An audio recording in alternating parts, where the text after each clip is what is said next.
This is a demonstration of the federalreporting.gov Recovery Act Section 1512 recipient reporting functions.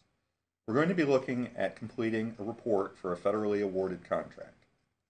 This demonstration is not intended to be comprehensive training or cover all possible conditions that may be encountered in the reporting process. Other sources have been developed to assist you in completing your reports. A step-by-step user's guide has been developed. An ongoing list of frequently asked questions is available, covering both policy and technical questions.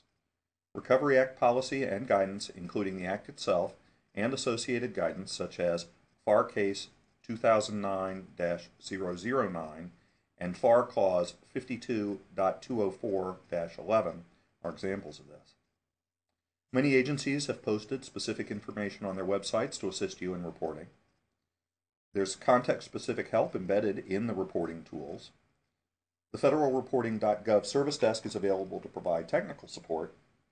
And specific to contracts, a Recovery Act report updated daily is available at https://www.fpds.gov that can be filtered to find your award and many of the elements required for Recovery Act reporting.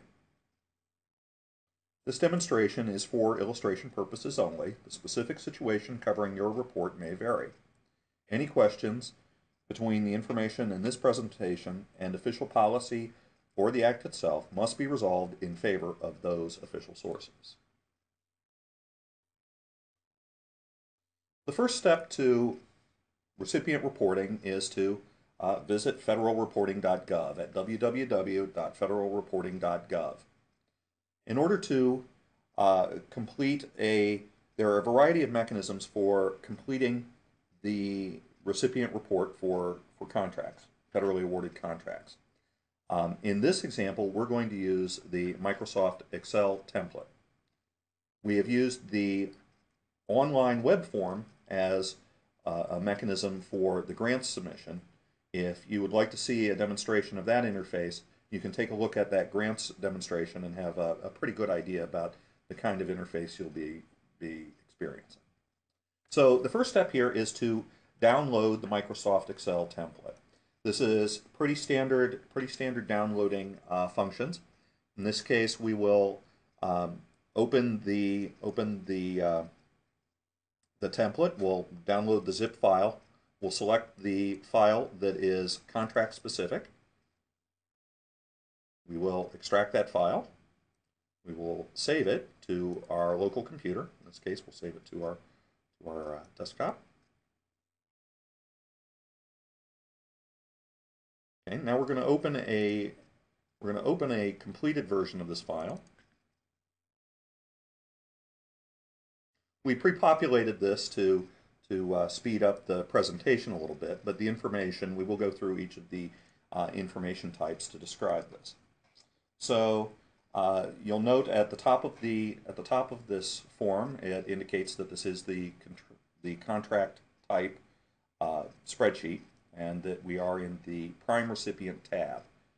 So we begin with the award number. This is the award number that specifically identifies the overarching contract. The next field identifies whether this is the final report or not. If you are expecting to continue to work against this award and submit contracts in the future, you would leave this as no. If this is the final submission for your reporting for this particular award, you would toggle that to yes. And then order number is a specific number that it relates to the award number. So the award number is essentially an overarching contract release. If your award is based on a sub-award from that award number, you would use the order number. So award number is typically referred to as contract number. Order number could be a task order or a different sub-order number under that. The recipient DUNS number, this is your Dun & Bradstreet number for the organization that is receiving the award. The recipient account number is an optional number that is available for the recipient to use to help cross-reference any kind of systems they have. This is an optional field. The next field is congressional district. The congressional district can be found from the House of Representatives website. In the example here, this is the 3rd congressional district, so we identify that with a leading 0 as 03. Okay, the next field, working down the spreadsheet, is the funding agency code. If we click on the drop-down arrow on the side, we can see that there are a whole list of codes there. If we scroll over to the right on the spreadsheet, we can see that there is another drop-down list that identifies those codes with the agency names. In this case, it's 4700 for General Services Administration. So if we scroll back to the left, we can see that the same kinds of codes exist for awarding agency code, and I'll describe the difference between those briefly right now. The funding agency code is essentially the agency that received the Recovery Act funds. They were appropriated those funds as part of the Recovery Act. The awarding agency code is the agency that actually distributed the funds to the recipient. In some cases, that's the same, and in other cases, it can be different. If a funding agency determines that they would prefer to have another agency actually award those funds, that's a case where that would happen. The award date is the date that the award was signed. The amount of award is the total value of the amount obligated by the agency. The contracting office code is a specific code for the agency's contract office.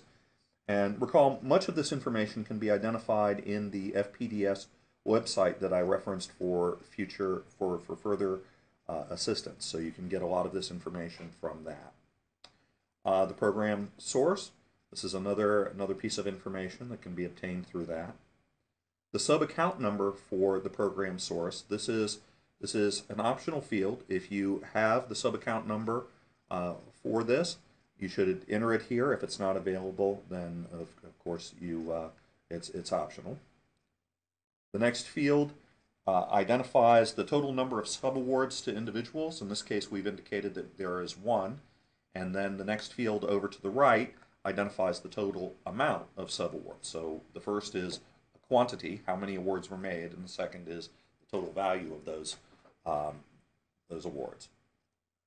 The next field down is the total number of subawards less than $25,000 per award, and then in this case we indicate that there are 2 in our example, and the total amount of subawards less than $25,000 per award is $16,000. Clearly, both of the subawards would be less than $25,000.